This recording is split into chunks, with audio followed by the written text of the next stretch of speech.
Welcome back everyone. There are so many different moving pieces right now for the whole entire Apple ecosystem, and at the end of it, this makes me think even more that the iPhone SE 3 could potentially be coming out this year in and of itself, which is going to be super crazy. But on top of that, I think the iPhone SE 3 could be a bigger model or just a bigger update in general than what we saw going from the original SE to the SE 2 and all that good stuff. So recently, just like 2 days ago after I made that last iPhone SE 3 video, we actually saw that the iPhone 11 and iPhone SE 2 were the best or one of the best selling iPhones in 2020, which is super crazy. And honestly, it's expected the iPhone 11 to do so well, but the iPhone SE 2 to do that great is super crazy to me because it's the budget-tier phone. It outsold a lot of other phones that I wasn't even expecting it to outsell, and that is super crazy that that type of design could still do so well. But Apple is kind of running into a problem, and the main problem is that which phones are going to be being removed from their whole entire lineup this year. So typically what happens is when the new iPhones come out, the older iPhones tend to get rearranged, some get dropped, some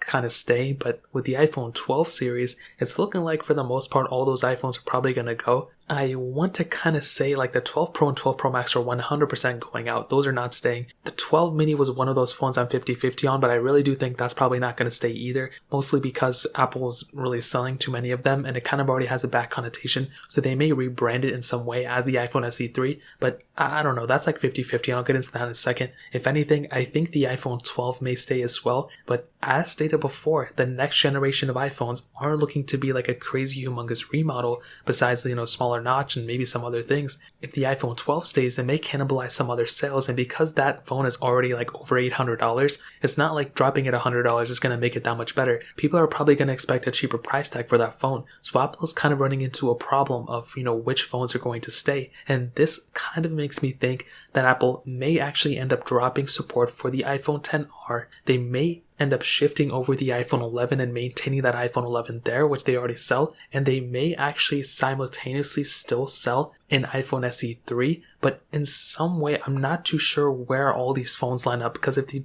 release an SE 3 they may drop an SE 2, but the iPhone 12, so the more I think about it, the iPhone 12 is probably not going to stay. It just doesn't make too much sense. So I genuinely think that all the iPhone 12 minis and the iPhone 12 Pros and all these, I feel like all those phones are going to get dropped. The iPhone 11 is going to shift over to that $499 price tag, and then the next iPhones are going to be, the same prices as they were typically this year. Then that iPhone SE 3 is probably going to sit at that same price tag that the iPhone XR was. So if Apple still continues to sell the iPhone 11, then that makes me think that they may or may not actually release an SE 3 this year. But if they do actually remove the iPhone XR and iPhone 11, there is such a humongous price gap between the iPhone SE 2 and the iPhone 13 of this year that's eventually going to be coming out. Since they're probably not going to be keeping the iPhone XR or the iPhone 12 series, the iPhone 11 is really just the device that's kind of in the middle of them. So I personally think that Apple may actually be removing all those middle tier iPhones that they typically sell every single year. They may actually be going for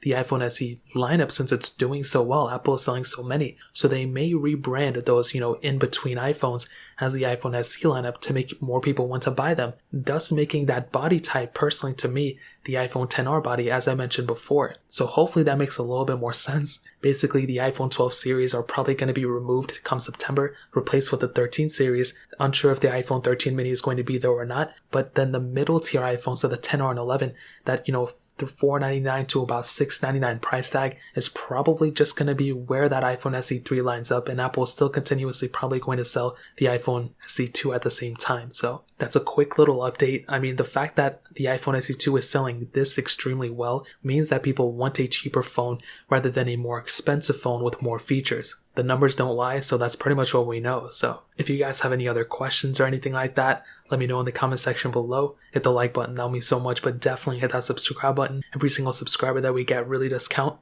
so it means so much if you guys can hit that. Also check out the other links down in the description as well. My Twitter, my Instagram, my other channels. More importantly than everything else, I love every single one of you guys. Hopefully I'll catch you guys in the next video. Peace out till then.